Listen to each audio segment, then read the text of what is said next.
welcome back to another episode of Between Nerds. I am here with my co-host, Drew Elias. Hi guys, welcome back. This is episode 34 of Between Nerds podcast. Yeah. This is Episode 4. Episode 4 of season 2 of Between Nerds. This week we are discussing Dragon Ball. We watched the 3 Dragon Ball Super movies this movie, and we're going to be talking about the Dragon Ball franchise as a whole, because we're never going to bring it up again, so fucking ask. But before we get started, We are recording again.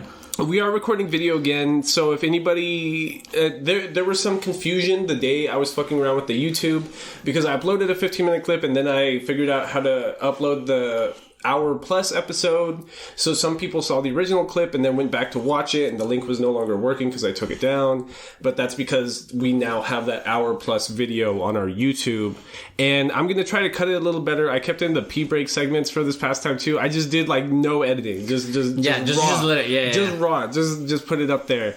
And we want to just do our basic plugs at the beginning of this episode. For the month of March, do not forget to use hashtag anti-trafficking-nerds to help us donate to the Paso del Norte Center of Hope. They help reintegrate victims of human trafficking. They just help reintegrate them back into society, because there's a lot of victims of human trafficking, especially in border communities. So A lot of advising and a lot of stuff like that, housing and stuff. So, yeah, please use that. It doesn't hurt to just hit the like button, the retweet button, and we'll donate more to that cause if you're interested in helping out. Hope you are. But, we are finally getting to Dragon Ball. And man, there's a lot of lore. There's way too much lore. It started in 1984, produced, written by Akira Toriyama, published by Weekly Shonen Jump, the most basic Jump magazine. And it's like, it's made a culture bigger than itself, almost. It's like Pokemon like that. Like, there's a lot of projects coming out of the late 80s, early 90s that, like, if you were to just focus on, like, the anime, it's kind of ass. Or not even ass. It's not as good as, like, the hype would let it to be. Correct. But there's so much other stuff around it. Because for me, growing up in, like, the late 90s, early 2000s, the video games were, like, it. Like, when the Dragon Ball Budokai games were... Oh, yeah. Those were really good. Those are, like, what really, really got me into the franchise. And for a lot of people... with their basic watch through of Dragon Ball Z as a kid, when it was coming out week to week, you didn't get to see it sequentially. So a lot of us get confused on the original Dragon Ball plot lines. Well, dude, when I was growing up in Juarez, I remember watching this like in the Channel 32. It was Canal 5 in Mexico City. But they used to show it like every day, usually when I got back from school, and... I know I caught it every time it came out. Yeah. I was watching, for example, early, like, Dragon Ball and, like, the beginning of the Dragon Ball Z, into, like, we know all the story that we know. I had never seen any of the original Dragon Balls. I'm pretty sure I still haven't. I've seen, like, clips here and there. But don't get me wrong. It took me, like, maybe 5 reruns to catch every saga, because I wouldn't be able to catch, who knows when I jumped in the story and not, so... And we complain about anime from, like, the early 2000s having a lot of filler. Dragon Ball and Dragon Ball Z were doing this in the 90s. Like, Dragon Ball Z is notorious for having just, like, dozens on dozens of episodes that just do not matter. Yeah. But before we get too far ahead, Aldo, what is Dragon Ball? Man, like, it's good. I just feel like I hate the culture around it a little bit more than how I love Dragon Ball, because Dragon Ball, it's about, the power of, like, be better.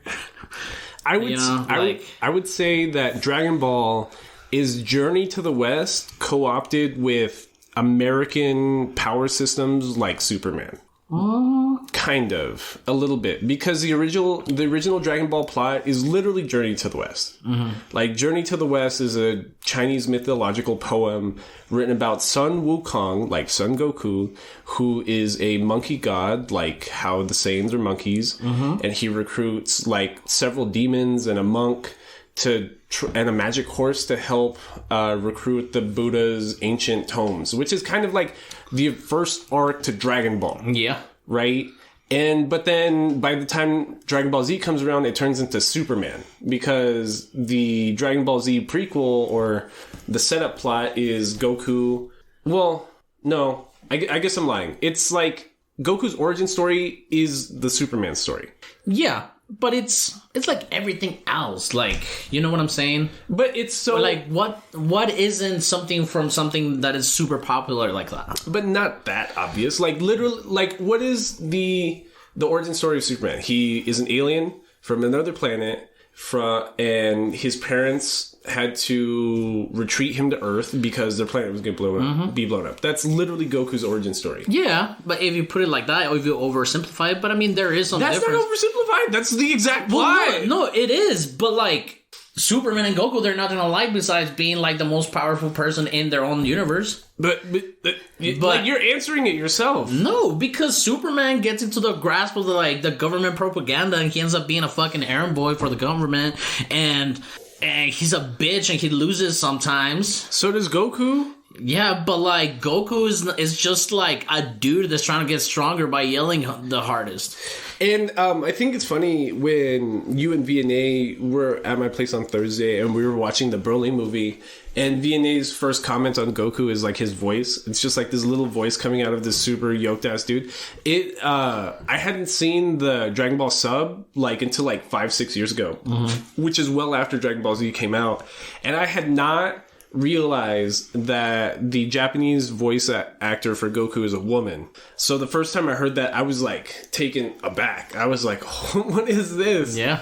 And that's like the plot, kind of. It's just like this super nasally dumb dude just yelling, punching everybody. Mm-hmm. And like we saw in, I believe, is Resurrection F, you know that because of his overconfidence, that can also be a weakness to his fighting and stuff like that. You know what I'm saying? Yeah, so we did watch the 3 Dragon Ball Super movies because Battle of the Gods came out in like 2013, which was 15 years after Dragon Ball Z ended. And if Dragon Ball GT isn't canon, there was like a 15-year gap in like canon story around the Dragon Ball franchise. And then Resurrection F came out like 4 years later after the Dragon Ball Super anime started. And then we barely got Dragon Ball Super Broly like 2 years ago.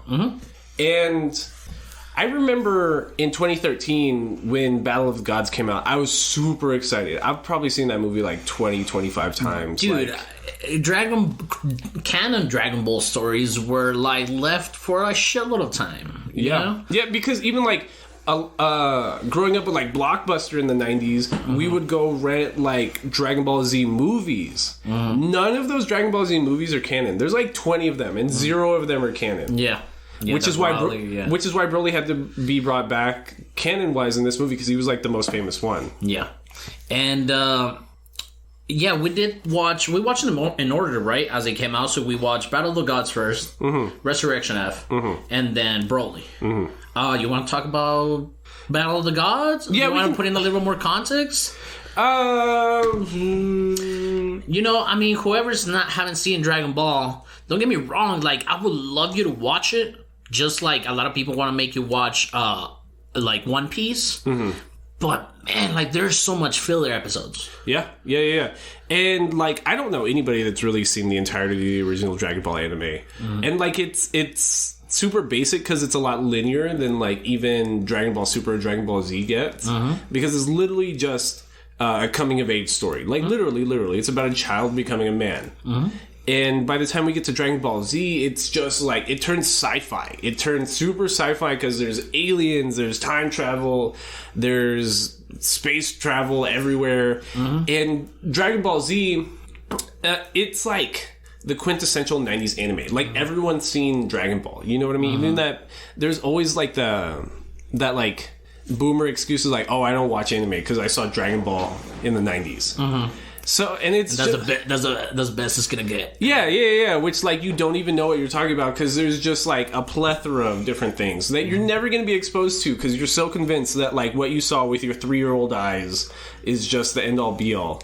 And the thing about, like, you go into Toei Animation's, like, history through the 90s is, like, they were struggling for money. You know what I mean? They put the Dragon Ball franchise everywhere, which is why we saw it everywhere.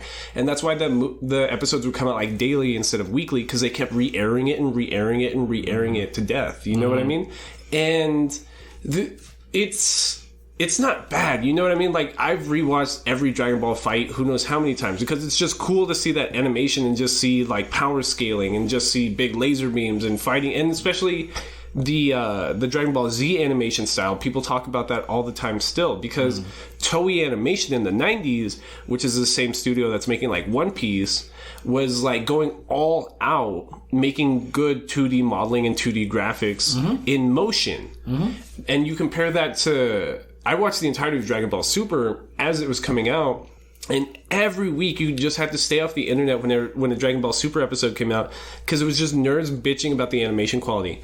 Which, like, we knew this. Toei Animation hasn't been Toei Animation since, like, 1998. And they just don't put money into stuff like that. They make their money off of over marketing the brand as opposed to selling the show. Correct. Yeah, a lot of quantity, not a lot of quality in their shit. You know what I'm saying? It's still good. Don't get me wrong, it's still good, but yeah, like, I would rather see 2 panels in motion really quickly to visualize, you know, like flying over like a hill or something like that, than seeing CGI fucking hills coming at you. You know what I'm saying?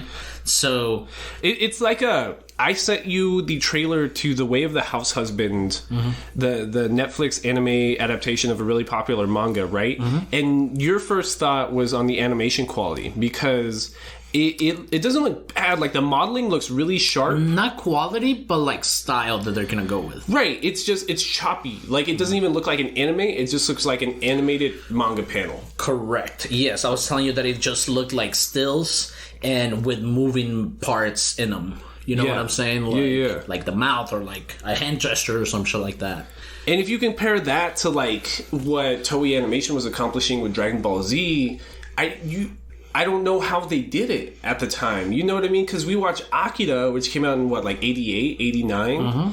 And we know that studio went bankrupt trying to make that. Yeah. We know that people have, like, PTSD from trying to work their asses off trying to produce that movie.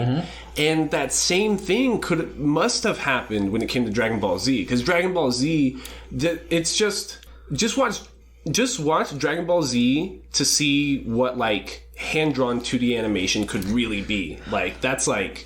And then I think, unlike One Piece, you can just jump in the first 42 episodes of it and find out if you like it or not. Dragon Ball, it's something that maybe requires you to go back even to something like Dragon Ball Z. It requires you to go to Dragon Ball just to know that lore from, you know, Master Roshi, Krillin. Because I remember watching in the 90s and there's all these characters that you're just supposed to know. Just like there's a talking pig, there's a little floating blue cat thing, this one dude has 3 eyes and you're just supposed to know. You know what I mean? Like, bro, I was born in 93. It is 1995 right now. How am I going to know this character that came out in 1989? Yeah, dude, it was crazy. But it's such a shonen. Like, it's such, like, just a dude kind of shit. Like, it's just yoked-ass guys just screaming. I was convinced as a 5-year-old that every adult male needed to look like that. Yeah, dude. I wonder how many aneurysms this show caused. Just those little kids just... But see, that's what I'm saying. We would all just, like, sit in our rooms and just try to scream and, like, tense up our muscles and we're gonna go Super Saiyan. Shut the fuck up! Like, the first time you saw Goku go Super Saiyan, it was, like, the most, like, mind-blowing-ish shit ever. It was just, like, something like, that's possible? Like, somebody can transform if they want it bad enough? Are these cartoons for real? Yeah, it's crazy stuff. And, going back to sticking with the animation style, but talking about the Dragon Ball Super movies, I think, Battle of the Gods... At the time when it came out in 2013, like, it blew my mind, like, how they did the animation. Because, like, there's some 3D modeling, but it's mainly around like the auras or the beams or the powers, and there's some like quick shots that are cuts when the characters are like colliding or fighting that are 3D modeled, but they try to break it up with 2D modeling afterwards to not make it look too ugly. Correct. So they overlap that 3D animation on top of what it is the actual animation. And it looks subtle because if the shot is like, I don't know, them two blocking and the shot's coming from over here, they'll probably just CGI the arms and like make it look crazy, but everything else will be animated or some shit like that. It will make it look like like you said, like the video game. Yeah, in Goku's Super Saiyan God form, that fire art is all 3D modeling, but it makes it look amazing. Like, it looks so dope because it looks like fire. You know what I mean? It's just like, oh shit, like he's really got like a fire aura right now. But I bring that up because once you watch Resurrection F, they don't do that same cutting during the fight scenes. So it's just the 3D models fighting each other, and it looks like a fucking PS2 game. Like, that one did definitely look like a game. It's bad. It's really bad because Frieza's army with like 1,000 character models on screen, they animated every character model in 3D modeling. It looks terrible. It looks terrible when Frieza's army is just floating in the sky. Yeah, and by the way, why Frieza? I mean, I get it. He has acolytes still. I think it's Akira Toriyama's favorite. Yeah.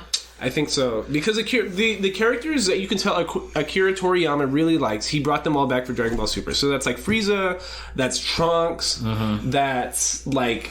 And he just loves Goku, which is why he made like Goku Black and that whole weird-ass Kami timeline, because... Like, Akira Toriyama, as much as he likes character designs for everybody else and making new forms for everybody else, it's just clear that he just likes Goku as a character. Which is why Goku always gets the first power-up. He gets, like, every big fight. It's just a story of Goku. It's not about the Z Fighters. It's about Goku. Yeah, and I liked Battle of the Gods. Like you said, when it came out, it was such like, oh shit, new fucking Goku shit. Because Akira Toriyama had been retired for like 20 years at this point. Yeah, and I like the story, but again, if you want to jump into it, if you're new to Dragon Ball, you could watch that movie if you wanted to start like Super. Do you think watching Super will get somebody to start watching the... I think so, and I think Super is a lot easier to watch because when I was watching it, it's not that complicated. It's literally just like, it goes, if anything, from like the Dragon Ball Z formula to like really big sagas and arcs to more like Dragon Ball, which was like a villain of the week kind of thing. You know what I mean? Because there are sagas, like there's the Goku Black saga, and there's like the Zamasu stuff, and there's the Tournament of Power, but for the universe. But a lot of the episodes are literally just like, here's this random villain. He is God Chakra. Go fight him. Which is like a lot more dumbed down, but that might turn you off from it because a lot of people that grew up in the 90s like Dragon Ball GT because it was super sci-fi, it was super gritty, it was like the storylines were a lot uglier because people were getting like consumed and blown up, and it was just dystopian Akira. Cell, and then fucking the androids and all this bullshit, you know, with everything, and it's just a lot of fucking time traveling shit, which is cool. Don't get me wrong. I really enjoyed like the fact that Trunks travels back into the past to tell people that shit, and he warns about those androids. But then it's a split, like it's another timeline where they're fighting another fucking android. Yeah, like there's a timeline where Gohan beats the androids by himself, and I don't know. It's super confusing because the director of Dragon Ball GT clearly liked Dragon Ball more than he liked Dragon Ball Z, because a lot of the power-ups, like past Super Saiyan 3, which are canon, like Super Saiyan 4 and stuff, they look more like Dragon Ball characters. They look more like great apes, as opposed to how Super Saiyan 2 and Super Saiyan 3 started looking. Yeah, GT was crazy. I remember watching it when like it came out, and I myself did not have the knowledge that I have now about, you know, what is canon, what is not, and I wasn't familiar with the terminology as far as like in the anime industry, so I just thought it was just Goku, and I'm like, what is going on? Like, this is crazy. And like the whole redesign on Vegeta, that shit was fucking crazy. Remember how they made him in GT? Yeah. Well, I remember Baby Vegeta. And that shit was wild. Oh, yeah. Because then it was Vegeta with white hair, but he's an android / cyborg. And the thing about Dragon Ball is they confuse the terminology between cyborg and android a lot. Like, a lot. So as a kid, I wasn't sure what an android really was. But, like, everybody that's labeled an android is really, like, a cyborg. Because, like, Android 16, 17, or 18 are not androids. Those are cyborgs. Those are people with modifications. Is it, though? Yes. I thought it was just robots with, like... I thought it was Terminator style. No. That's how 17 can still have kids. She's a person. No, she got wished into being a human, though. No, but, like... Yeah? But that's why she still has the powers. She does... Yes, she still has... In Dragon Ball Super... Android 17 and 18 they still have the beam powers, they still have the android energy, because their energy chakra system works different because they're androids, so it just gains infinitely, and that's why they were powerful. And that's why in the video games they were animated. All the other characters had to charge up their chakra. Yeah. In the video game 17 and 18, it just gains by itself because they're androids. And that's why in Dragon Ball Super, the main cast of people for Universe 7, whatever our universe is in Dragon Ball Super, are Frieza, Goku, Vegeta, and Android 18. Because Android 18 trained on an island of tropical animals and is now, like, super dedicated to the Earth. And that's why he gained more android powers. Like, yeah, and like we said, it's pretty crazy. And by the way, fucking first Sundari I ever met. Android 17? Yeah. But see, that's like everybody's 18, isn't it? Yeah, 18. 18's the girl. Yeah. So that's like everybody's 90s crush. It's like Android 18 and Lola Bunny. 90s Lola Bunny. Yeah. 90s Lola Bunny. 90s Lola Bunny, not 2021 Lola Bunny. That's crazy what they did. I'm not going to talk about it, but... It's what I was gonna say is Dragon Ball GT reminds me of The Last Jedi, Star Wars: The Last Jedi, which was like the director of Episode 7 of Star Wars. What's his name? Abrams? Yeah, J.J. Abrams. He had like a whole trilogy like put into place, right? And part of that deal was he was going to give the outline of what he was trying to do, but then for Episode 8 he was going to let Rian Johnson make it. But Rian Johnson had so much leeway when it came to the cutting room floor and like directing the movie that he just made his own thing. And it was clear that Rian Johnson just loves the original trilogy. He tried to make The Last Jedi feel like episodes 4 through 6. Yeah. Right? And that's how Dragon Ball GT feels. Because Dragon Ball GT has a lot more in common with Dragon Ball than does Dragon Ball Z. Because the director of Dragon Ball GT just really loved the original Dragon Ball. Well, it's because I did want to get into this. Like, through the ages, Dragon Ball and what is the start of Dragon Ball Z till, Dragon Ball Super, like, all these, like, no risk tropes started fading and just getting more cloudy and clouded throughout the ages, because first you had the sensu beans, rare at the starting point. And then now everybody has sensu beans. Humans have sensu beans. There is slanging sensu beans across the street. It was looking for the fucking, like, Dragon Balls. And, now in every episode they have the fucking Dragon Balls back. Yeah. You know what I'm saying? Like, that's like the joke of it. Like, resurrections. Nobody's at risk anymore. And that's why a lot of people were mad when Battle of the Gods came out. Because, like, by Battle of the Gods, Bulma's the most overpowered character in the universe. She's the richest woman on Earth. Like, she can gather the Dragon Balls in 10 minutes. So, and Scratch is not even a fucking, like, problem anymore. Like, money's not even a problem anymore. And that was cool about Dragon Ball, because they were just broke. They were homeless, basically. They were just these homeless fucking kids just fucking around. And to your point that GT is more in love with Dragon Ball than Dragon Ball Z, is that the whole thing was about making the Dragon Balls evil and trying to beat these 7 Dragon Balls. So the entirety of the whole GT series was collecting the Dragon Balls again, right? So it felt more like Dragon Ball-ish than just every week having the fucking Dragon Balls accessible. That's also why Goku was a kid again. Yeah. I don't know. I don't mind it, but it got annoying because it got clear, even from the writing standpoint, that they were so in love with Kid Goku and they have to let him go when it comes to Super Saiyan 4, because it's like, we're not going to give this child like super yoked and give him red long hair and a tail. Yeah. So I guess we'll allow him to be an adult when he's in Super Saiyan 4. Yeah, which it had like that red fur and like half peck, which was kind of corny because I remember Vegeta Super Saiyan 4 looking absolutely terrible because he's got that goatee. I don't remember his design. I think he's got a goatee in Dragon Ball GT, but then he's wearing like leather and vests, and so it looks just super awkward and weird.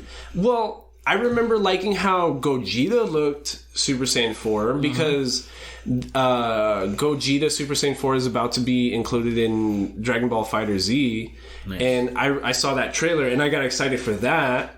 But when it comes to like the rest of the GT characters, I'm like, wow, I absolutely hate this. I hated the character of Baby because he felt like a rehash of Boo a little bit. Absolutely. And that made me so mad because it's like, okay, you love Dragon Ball, but then you're like, oh, we just need a super overpowered character, but we're too dumb to make up our own character, so we're just gonna copy Boo. Mm-hmm. I did like some of the designs of like each one of the Dragon Ball stars, like the Dragon Ball stars. Oh, the dragons were dope. Yeah. The dragons were dope. Yeah. They were dope. Yeah, those were really cool. Omega Shenron.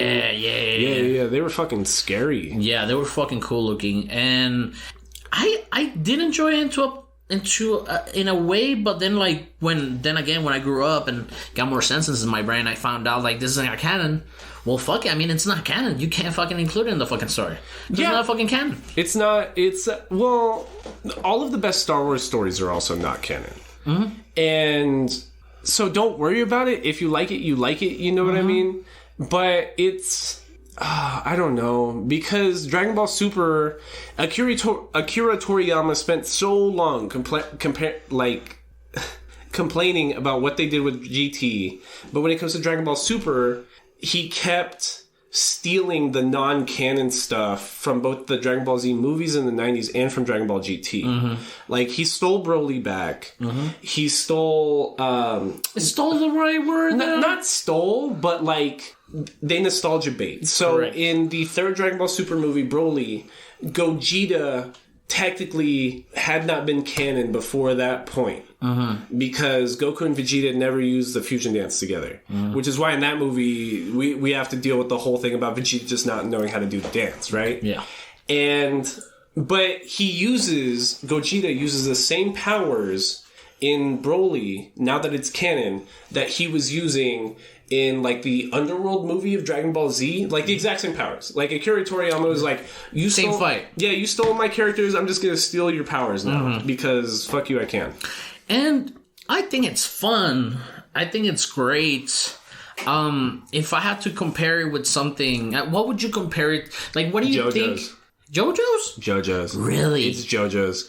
To me, it feels a lot like JoJo. Well, I was thinking manga-wise because, like, they started around the same time in the mid-'80s, and it's just about yoked-ass dudes punching each other, at least in the beginning. Because we've talked about this before. Everything in the mid-'80s to late '80s, manga-wise, that started around that time is like Fist of the North Star. Yes. So they're both kind of just ripping off Fist of the North Star at the time, but Dragon Ball was stealing from a bunch of shit. It was stealing from Journey of the West, Superman, Fist of the North Star, just all of it.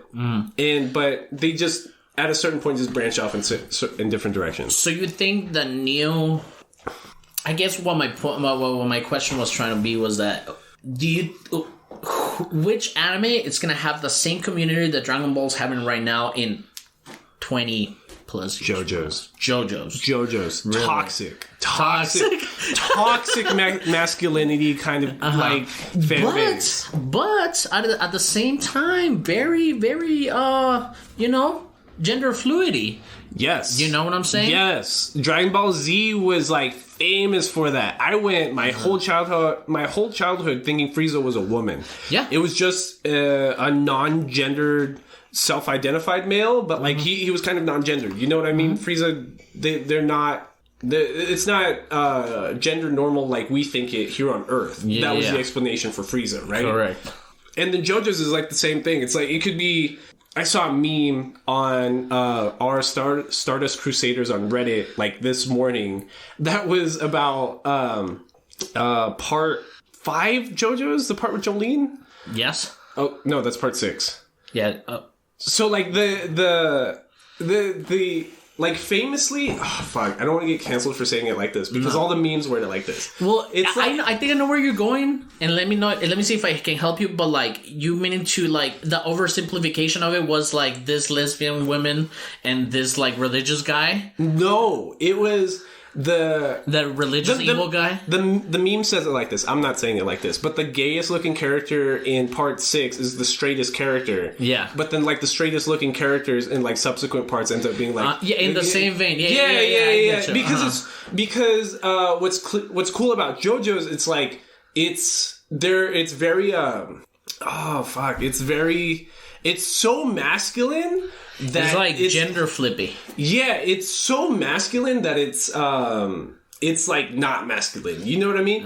It can be like just joked ass dudes punching each other, which is Dragon Ball Z, but then it's just like they're wearing purple suits and tight suits, and they look like girls, poses. and they do and they got weird poses, and they all look like Bon Jovi in the 80s, and Bon Jovi got mad pussy. You know what I mean? But he's a dick. But he was also kind of gender fluid too. You know what I mean? He was a gender bender kind of person. He was wearing like makeup for magazines, and he was a fashion icon.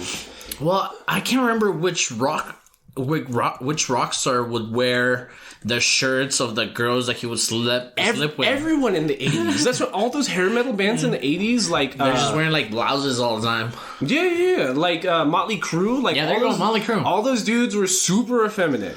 So that's how it feels watching JoJo's, and that's kind of how, at a certain point, it feels watching Dragon Ball Z sometimes. Yeah.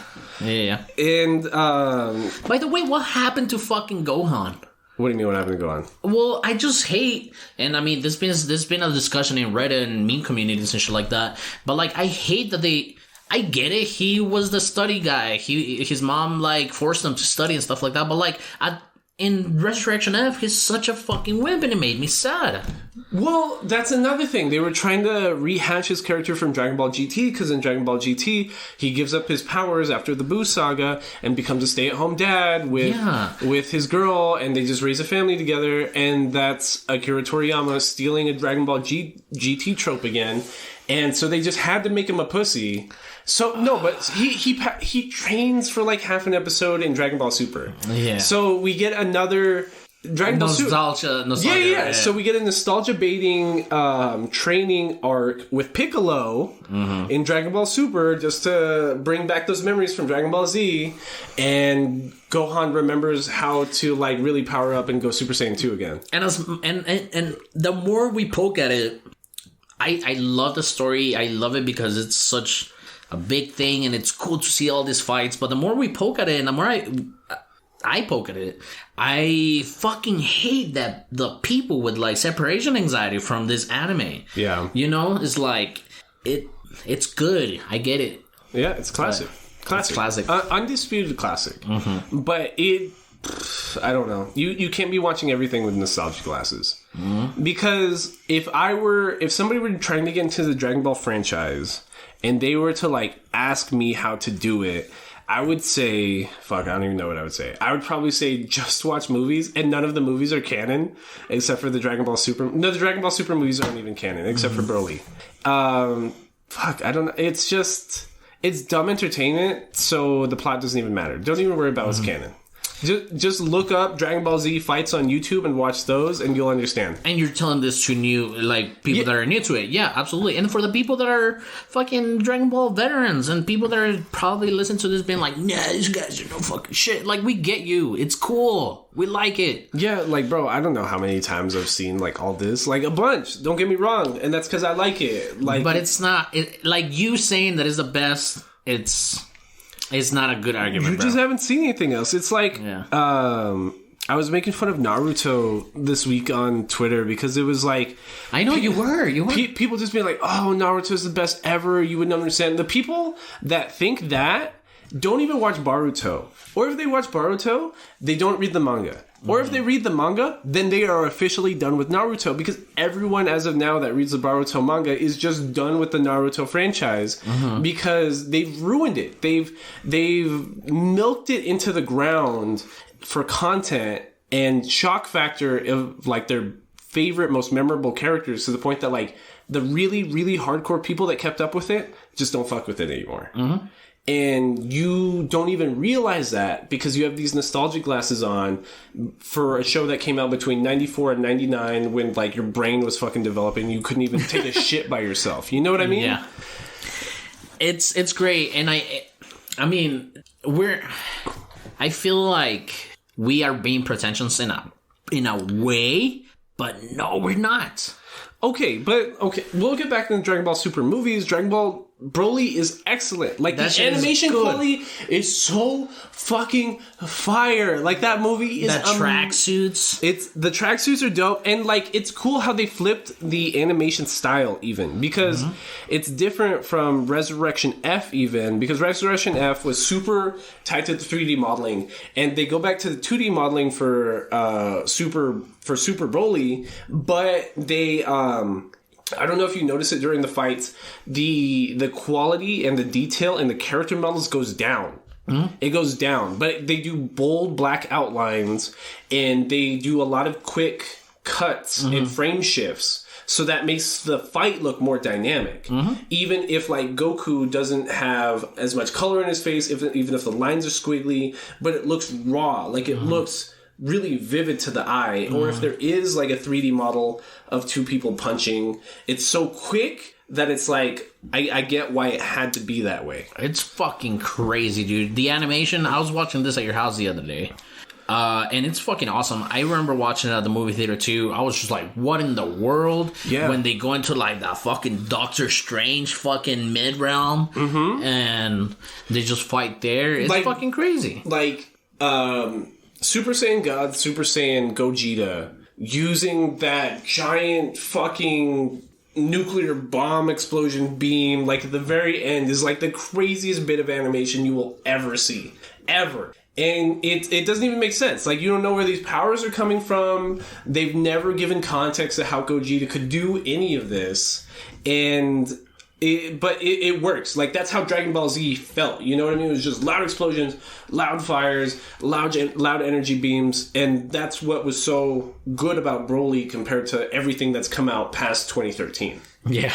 Yeah, dude, it's fucking ridiculous. I really like the story. I really like the retold story of Broly, you know? On this canon. It made more sense. Yeah, it made a lot more sense because now we're led to believe that fucking Broly is just a fucking savage. That, you know... Well, now he's a friend of Goku. You know what I mean? So now, like... Now they're training together, for all we know. The manga's still coming out. A chapter of the manga comes out every 2-3 months now. And, you know, they can still introduce a villain and be like, oh, fuck, none of us can beat him. Who can beat him? Broly! And they can bring out Broly, and it's just... and it'll be fun, you know what I mean? That's dope, because when I saw... Because they can kill Krillin again, and then Broly can get mad again, and then, you know... When I saw Super Saiyan God... Super Saiyan Rose, Goku Black, I was dumbfounded. And it's the cheapest form of baiting, and I knew it at the time. You know what I mean? I love it. It's literally a Goku model with pink hair. Yeah. And I was like, that is so fucking fire, because you remember being a kid, like, just Googling, like, Super Saiyan 13. Yeah, and some crazy fucking, like... The guy just put, like, silver hair, chrome hair on it. Yeah. And it's super long, like Super Saiyan 3, but... It's just, oh, fuck, I hate that it works, you know what I mean? Yeah. Because I feel too smart for it to work on me, but I'm not. Like, I'm still right here with everyone else, just like, oh, fuck, Goku Black has pink hair, oh my fucking god. And, the power scaling in Dragon Ball doesn't matter. It doesn't matter, because supposedly going Super Saiyan increases your base form level times 100, but Goku, by the time Dragon Ball Super, can do Kaioken levels times 10,000, which doesn't make sense. And everything is supposed to be a logarithmic scale within itself, so then there is 0% chance that a base form Vegeta should be able to fight a Super Saiyan 2 Goku, but that happens sometimes. It's just, don't think about it. Like, and just watching the Dragon Ball Super movies, what kind of irked me that I forgot is how bad the writing is, because it's not organic. Like, they will tell they will do a spin, like, I don't know where. Not even that. They will tell the audience what's happening. Like, I get you. In Battle of the Gods, what is that called? That's called like explanation, kind of, like exposition. Everything has really, really bad exposition, which I hate, because even in Battle of the Gods, Bulma gets slapped by Beerus, and Goku's like, "Oh, my wife!" and just starts trying to like punch Beerus. Vegeta. Vegeta starts trying to punch Beerus, but then you hear Master Roshi be in the background be like, "Oh, his powers are now stronger now that Bulma's been punched, and maybe he can beat Beerus." And they're all looking very fucking concerned at the fight while like expositioning all this. Holy crap! Did you see what he did? He did this fucking thing. I hate that level of exposition. Yeah, I hate it, because Dragon Ball Z is like that too. Dragon Ball Z, the characters will tell them themselves. Absolutely. When Super Saiyan 2 Majin Vegeta goes to the tournament to fight Goku, he tells him full 15 minutes of exposition, just like, "I have made a deal with Babidi, and I'm evil now, and I'm gonna punch you in the face, but I am stronger because now I have Majin Bidi's power," and blah, blah, blah, blah. And like, fuck, like, that's so whack writing. That is so bad. It reminds me of another anime. I don't think it's American. I think it's Japanese. What am I thinking of? Speed Racer? Speed Racer is super Japanese. Yeah, Speed Racer is super Japanese. Yeah. So, like, the exposition in fucking Speed Racer, it's almost fucking crazy. Oh my god, that was my brother that died a couple of years ago. But my dad told me that he was dead, but now I'm raising him. Oh shit. Yep. It's fucking crazy. Dragon Ball Super. And it's crazy like that all the time. The Dragon Ball Super show was still like that. When it came to the Tournament of Power arc, they would still exposition Goku's latest power up, and it was just so just like cringe, because it's like half the episode is exposition as opposed to showing me the power up. Like, stop explaining to me the power up, just show it to me. And the bad thing about what is the longest saga from Dragon Ball Z? Frieza's? No, it's Boo's. Is Boo's? It took so long. It has so many twists. It took so long. But Frieza's has the most filler. Okay, yeah, but that's what I was gonna say. So, what is so bad about some of the sagas is that the first half of the next episode that you're watching is the last half of the last episode you watch, and then it's a 15-minute catch up, and then it just goes like that and overstacks. So you have like 5 minutes of actual content. Yeah, and we were talking about this. This is like the problem that Erased had, where it's the anime is catching too far up to the manga, and that's what happened during the Frieza saga.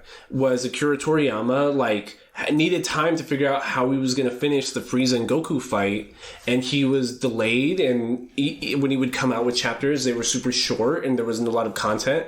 So with the anime going along at the same time, at the exact same point, they just have 7 minutes of screaming as opposed to any actual content. Yeah.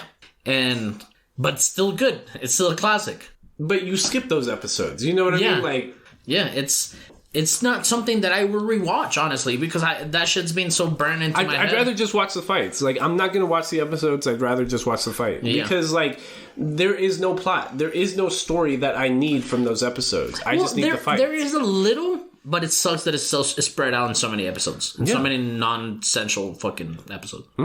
And it's... I don't know. I like...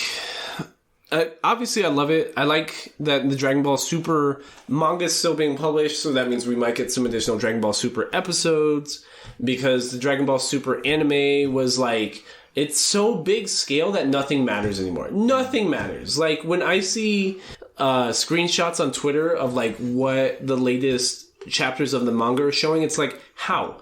Like, Goku and Vegeta and Frieza in Android 18 have defeated the most powerful people, not in only our own universe, but in the 12 universes. So how could somebody possibly be stronger than that? So at this point, it's like, they're not even trying to be grounded. The story is in no way grounded, and they've just let it go everywhere, and that's cool / I'm not going to be emotionally invested in that, but like, I like cool characters and I like cool power-ups. Like, that's And like I was telling you, I believe that the pacing in Dragon Ball is a lot better. Just because the entirety of Dragon Ball not only was about coming of age, training, and getting better, you would... it was the whole thing was about getting the 7 fucking Dragon Balls. You know what I'm saying? Like, it took time, it took effort to do that. It took effort to do that. It took investment. I got close to the characters. You know, Bulma was a hoe when she first met Goku. You know, Yamcha was a dick.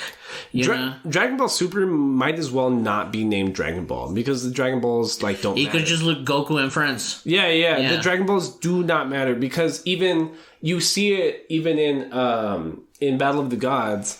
That, like, our characters right now are so powerful that Shenron can't even match up to them. So it doesn't matter because it's the Dragon Balls can't do anything to these godlike beings. Like, you have written yourself into a corner by establishing every new character and villain as being too powerful for the namesake of the show. Yeah, we do see that Shenron is very scared for Beerus in Battle of the Gods. When they summon him, you know, he gets a little bit like, oh shit, Lord Beerus, he's here. And then we get an exposition there too, because you hear Bulma like asking like Krillin or somebody like, I never seen him so startled. Yeah, something like that. Yeah. I get so that's just like bait to the audience, like, look, Shenron's upset. Isn't that crazy? Yeah. And I don't know.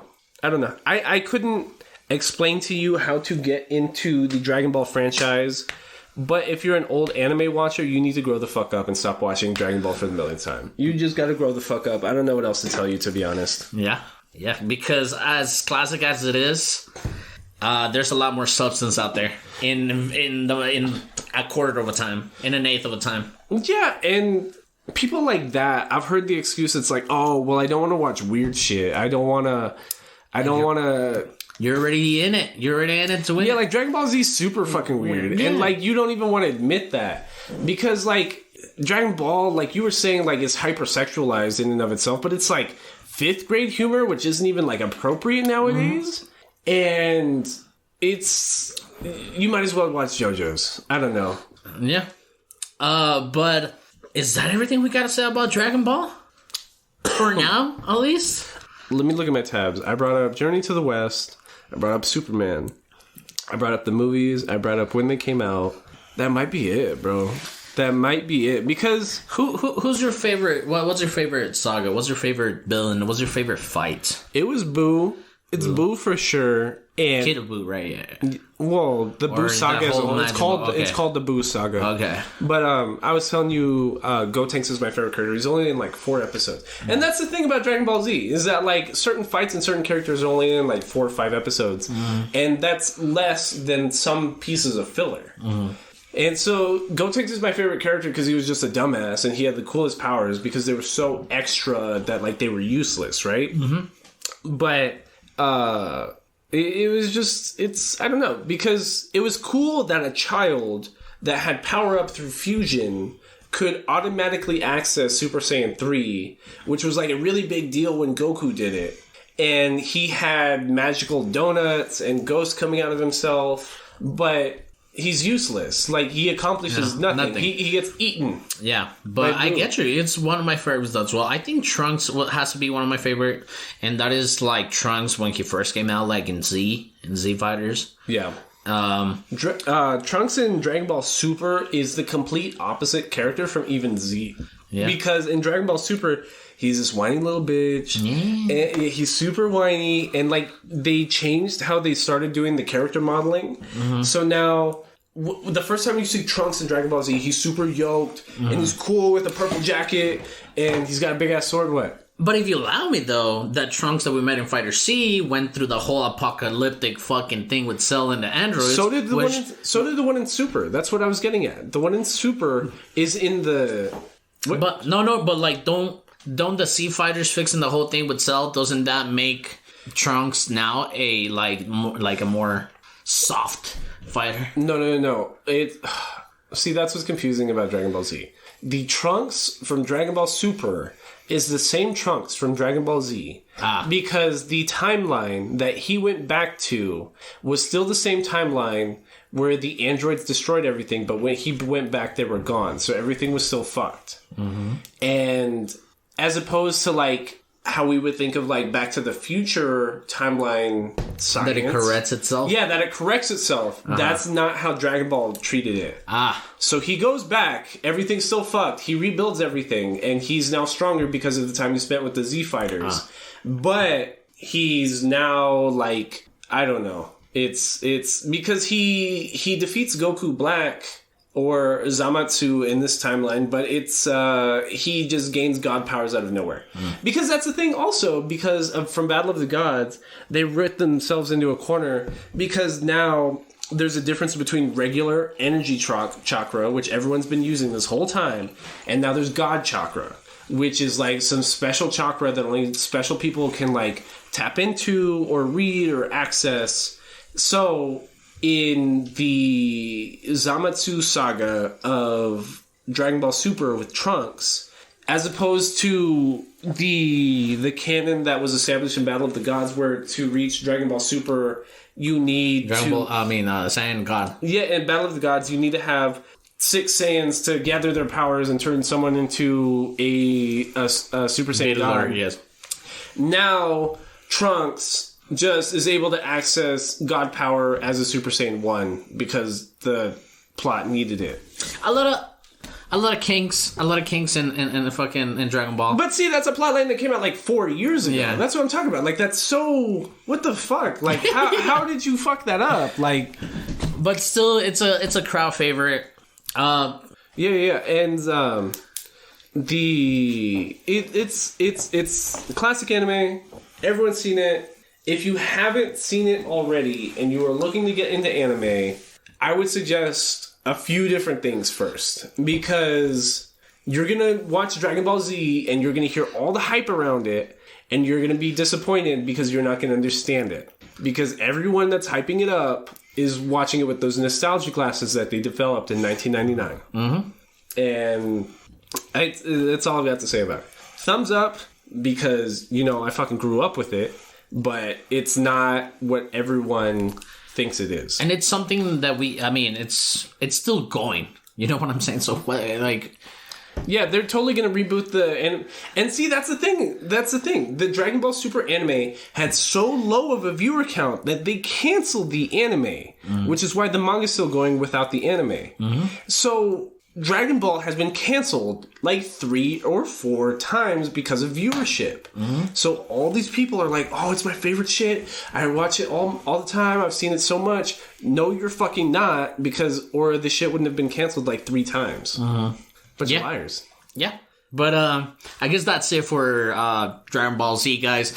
I know some of you might be angry, so let us know how angry you are about this. You can email us at, I still like it, but just email us. Questions, comments, or concerns between nerdspodcast@gmail.com. Let us know on Twitter, Instagram, or TikTok at Between Nerds. Yes. We read everything, so Nerd down? Hit us up. Yeah, Nerd down. Nerd down. Nerd down. Welcome to the Nerd Down where the nerds get down. That was a great episode, brother. I think that was an excellent episode. I think that was better than we originally thought it was going to be. Yes, because even though... we hate the community around, or not the community. There is no community around it. I just hate the people that get stuck in this shit. They have separation anxiety, and I want you to watch something else. And it's great. I did want to mention this. I saw some shit on TikTok because I'm on TikTok now because you forced me to and my girlfriend forced me to. We bullied you into it. We didn't force you to do shit. And, I saw this poster that has like 100 like most like popular anime scratch off thingy. Uh-huh. It's like a little poster that you get and you scratch it off. It's like $25. $25. Who knows who influenced the pics on it? But that would be cool to get and just to scratch them off because we've gone through. Yeah, I'm pretty sure we've seen most of them already at this point. Well, there's 100 in there. When it comes, and how are they scaling like popular anime? Would that be off of like American popularity, world popularity, Japanese popularity upon release, popularity like later? Who knows? And but before we get really deep into the Nerd Down, I do want to do some more plugs right up at the front. Again, reiterating that everyone needs to please use hashtag immigrant nerds, anti-immigrant nerd. Use hashtag anti-trafficking nerds to help us donate to the Paso del Norte Center of Hope. For every like and retweet using hashtag anti-trafficking nerds, you will automatically be entered into our March giveaway. And that will help us give back to the Paso del Norte Center of Hope, which helps reintegrate people that are victims of human trafficking. Yeah, survivors of human trafficking. And please, doesn't cost anything. Just hit those like and retweet comments or something. I'm getting a hashtag stuck in my head. Like every month, there was a certain point that maybe I was like, use the hashtag EP Fire Nerds. Yeah. We've just been doing too many charities. But we still need to... go donate to the El Paso Fire Department. And I'm sorry, Aldo hasn't gone to get the stuff for the fire department. I haven't gone, but Drew hasn't gone either. So we both haven't gone. And we're sorry because we completely forgot because I was having a baby. I think that's what happened. Yeah, that's what happened. I'm having a baby with Aldo and V. This is Zaid is our baby. And, but yeah, we'll be getting that, Rachel. We haven't forgotten about you. We're getting your giveaway soon. Yeah, we already ordered your giveaway. It's at Robogato, just waiting for us to go scoop it up. Yes, and what else can we say, man? WandaVision fucking ended this fucking week. Did you like the ending? I liked the ending. Did you? I know Twitter had some controversy with it, and I don't know why. I think it was just like the quality, like... The ending fights were super tacky. You know what I mean? I think we almost expected like a Dragon Ball Z level fight to happen at the end, and that's not what happened. It's Vision and Wanda like talking down their opponent or tricking their opponent. So we don't get this super mega fight battle thing. Well, why Vision fucking got the fuck off? We didn't see him at the end of the episode. He just got the fuck off. So he's the only Vision now. Yeah, we're led to believe he's alive and well and thinking about why he's so white. You know, he gained some white privilege. Yeah, and he's like not wearing his mask. And but by the way, Texas is gonna end its shit. It's gonna go 100% autistic. It's gonna go. There's gonna be no statewide mask mandate, but it was kind of underhanded how the governor did it because it's. He's still saying that masks work and that they're needed and recommended, but him trying to sound like he's a libertarian and not infringing on people's rights is why he's taking away the mandate. So it's no longer law, but it's still needed / recommended, which he agreed, but he doesn't want the state to be dictating whether or not people wear it. Yeah, his whole statement just was pretty much like, you have the choice to do it or not to do it, and you can gather with more people if you want. Most business statements I've seen, like, are going to keep, like, masks required, and even universities. I don't think I've seen any university system, like, say they're not going to require masks either. And fucking Albertsons got bullied into putting their mask mandate back on there. Hold on, you skipped past WandaVision too quickly. Well, you... Okay. No, it was literally you, because you brought up the Texas mask mandate. Yeah. I still want to talk about WandaVision because we got the new trailer for Falcon and the Winter Soldier. Mm-hmm. That shit looks better than I originally thought it was going to be, because it looks like my favorite parts from what's the Captain America before Civil War? Before Civil War? Oh, Winter? Yeah, it looks more like Winter Soldier-esque, like more espionage-y, which is what I like, because that's my favorite Marvel Cinematic Universe movie, right? Because it's super... It's like a Bond movie, but with Captain America. Yeah. Which is now how, from that most recent trailer of Falcon and the Winter Soldier, it looks like it's gonna be. Mm. But, picking up from WandaVision, I thought the fights were... They're okay, you know what I mean? I think they're very streamlined for what, like, a mainstream audience would like, because Karen, like, almost cried during. Like, I almost cried too. When Wanda and Vision were having that last conversation, he's like, oh, you're the best parts of me, and he's all asking her, then what was I? You're the manifestation of the Mind Stone within myself because I love you, and blah, blah, blah, blah, blah, blah, blah, which makes sense. Which makes sense, and it's super tear-jerky, but I'm still disappointed that... in the comics, Wanda is supposed to be an Omega level mutant. She's not in the MCU right now. Yeah, she is a Nessus. She's a Nessus. No, but she's not a mutant. Because mutants still have not been established in the Marvel Cinematic Universe. Well, I believe that now they have. No, they haven't. Yes, because that's why they blamed her powers on witchcraft, and they didn't actually they never called her a mutant. They have never called Wanda Maximoff a mutant in the MCU. So what's the radiation mutation between Photon and Wanda? Bro, I don't know why you're asking me. I'm just telling you that mutants are still not part of the MCU because they are waiting for the X-Men reboot to make mutants canon. Because they still did not explain her powers via mutant powers, which is why they just made it pure witch stuff. I don't think so, bro. I don't know.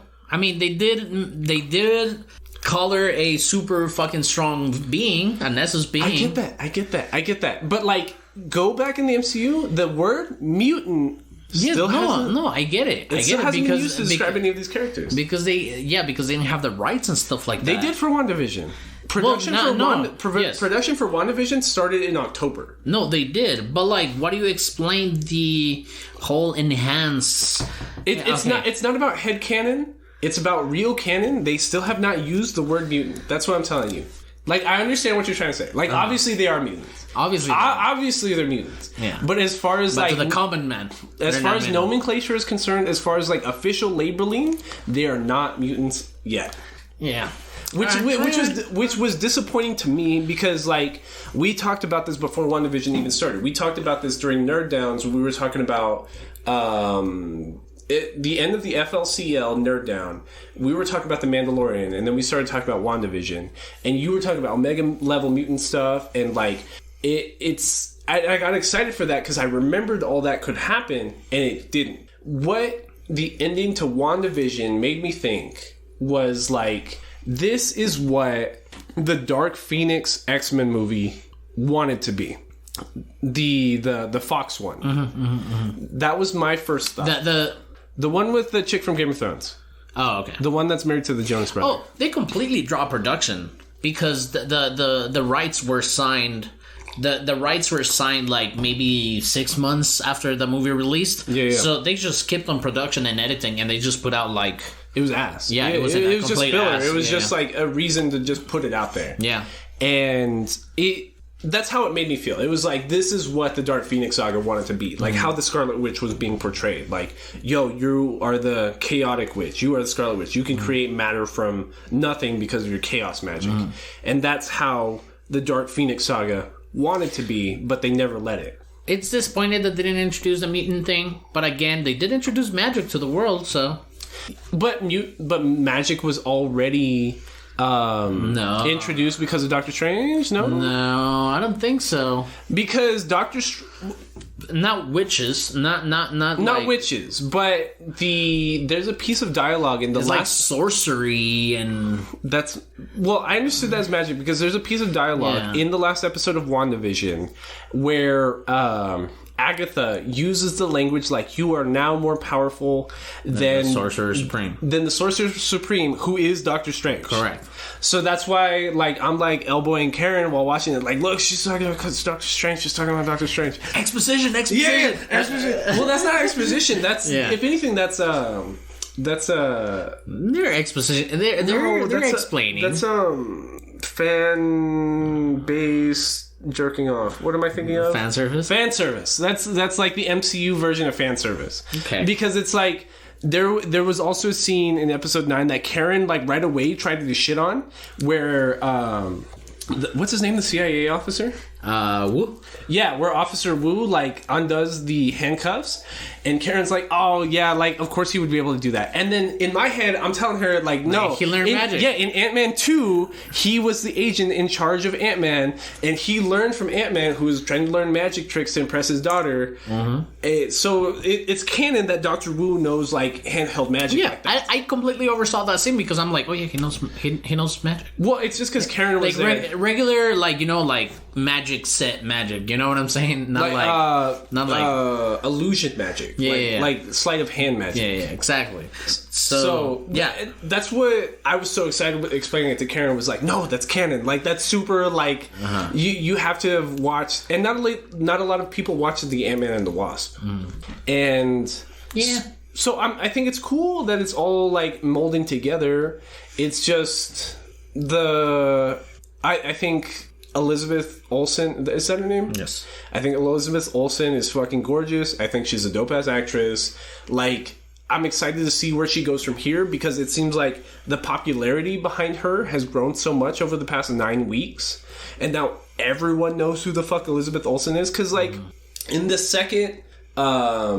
Age of Ultron? No. In the last Endgame. Avengers movie...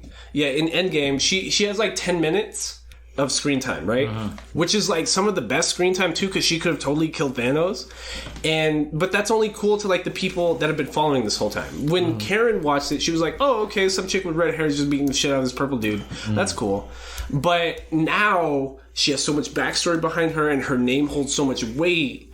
By the time like she gets another cameo that maybe wasn't announced, we'll be like, holy shit, like Scarlet Witch is in this, it's fucking Elizabeth Olsen, what are we gonna do? So the reason I'm conflicted about the whole argument of yours of like not calling her a mutant is because the reason she was called Wanda throughout the entire like, you know, Infinity Saga, that they couldn't call her Scarlet Witch because Scarlet Witch is the title, the name of her mutant rights of the company. Right. So as soon as they call her Scarlet Witch... So you take the mutant part with that. Yeah, because that's where I'm coming from, and I get it. I know this because I'm a nerd. Right. But like to a common person, it's like, oh yeah, they finally call her Scarlet Witch, which is her name, but the reason they didn't use that name throughout the entirety of the Infinity War is because they didn't have the rights to call her the Scarlet Witch. Which like they might do it backwards, you know what I mean? Like once it's clear to me after watching WandaVision that the MCU is waiting for the X-Men reboot to use the word mutant. Yeah. Oh, yeah, absolutely. Because she's still, after they call her Scarlet Witch, it's still just straight magic talk. It's like, you're the Scarlet Witch because of chaos magic, because the magic book said so, blah, blah, blah, blah, blah. Still no touch of, like, the word mutant. Her dad is not shown to be, fucking, what's his name? Magneto. Yeah. Magneto. It's not shown to be. It's some regular Russian dude, and which is still canon to the comics because they were raised by a couple that wasn't Magneto and so they can still run it back. You know what I mean? They can still run it back, but officially, right now, she's still not a mutant. Which like is frustrating. I know that's frustrating, but like officially, no, MCU canon, she's not a mutant. What I was just pondering on is that. We're on phase 4 of what it continues after the Infinity Saga, right? Right. So it took us 3 phases to finish the Infinity Saga.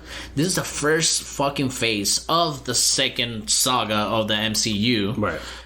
I am so excited because if the end of this phase is gonna be Doctor Strange in the multiverse, right? Or what is it? A multiverse of chaos or multiverse of madness? Of madness. There you go. We could see the start either at the end of this phase to be the mutants, or what I really hope to be the last phase of this saga, the Fantastic Four. Right. Because I want to see Doctor Doom. Yeah. Well, the next movie we're waiting out for is Shang-Chi and the Legend of the Ten Rings, which we talked about this during a Nerd Down too. I think we talked about this during the end of the Alchemy Got Kill episode, because you were watching a New Rockstars video on Shang-Chi when I came in to record. And then you sat me down and gave me like a huge lecture on like who Shang-Chi is and like whatever the magic fucking rock pebbles are for this piece. 10 rings. Yeah, rings. Thank you. 10 rings. Yes, sir. That are going to be a part of this. See, that's the thing. I thought that the MCU was gonna take a cheap route, and instead of being like the 6 Infinity Stones, it was gonna be this 10 rings, which the whole thing was gonna revolve around. Right. You know what I'm saying? But it seems like Shang-Chi now, especially with the ending of WandaVision. A lot of nerds, and I think a lot of the people that watch Rockstars, because I watch Rockstars, you know, because it's so structured, and I like it because some of their videos are just out of whack. But we were led to believe that at the end of WandaVision, it was going to be this fucking shatter of the fucking multiverse. Right. Which it wasn't. Everything goes back to normal. Correct. So now Shang-Chi is not only not part of a multi-fucking verse thing, now it's in the same relative world of, like, normalness. Yeah, but we still get the Black Widow backstory this May. Like, 2 weeks before my birthday. And we still get the Eternals movie, which is going to be super, super, like, universe expanding, like, mythos kind of stuff. And then we get the Spider-Man movie, which we know for a fact has to be about separate universes, and probably Madam Web, because, like, the whole world knows Spider-Man's identity right now. Yeah. And, we got the title of the new Spider-Man movie. What was it? No Way Home. No Way Home. So, that's what I'm saying. Like, he's going to end up being stuck in another universe, and the Doctor Strange is going to have to come through and be Tony Stark for a day and, like, help rescue him and reset the universe that he's in. Yeah. And it's cool. It's dope. Don't get me wrong. Like, it's super awesome, like, what Disney Plus is doing, because them being on a subscription format, they are gaining more revenue than, like, a traditional TV format, so they can do something high quality like The Mandalorian, like WandaVision. And all of a sudden, the past week, it seems like Falcon and the Winter Soldier is going to be high quality, which before it looked like it was pretty low budget. And I guess... I mean, this is some kind of, like... I love it because it's slowly killing network television, which fucking sucks dick. Yeah, it was awful. You know what I'm saying? And not just that. I mean, commercials, you know, not able to spend the budget that you really have because you're paying this network to play your fucking show. Yep. And stuff like that. I fucking love it because, man, like you said, Disney Plus, it's bringing good fucking material to what they're not putting shit out. No, absolutely not. And WandaVision was the test for that. WandaVision was 100% the test for that. And they didn't fuck it up too bad. I know some people on nerd Twitter were upset about the ending, but, like, I thought it was super average. You know what I mean? Like, there's no point in this stage of, like, the internet age in appeasing to every nerd on the internet, because they're never happy. They're never happy. We know that from Star Wars. We know that from every Marvel movie.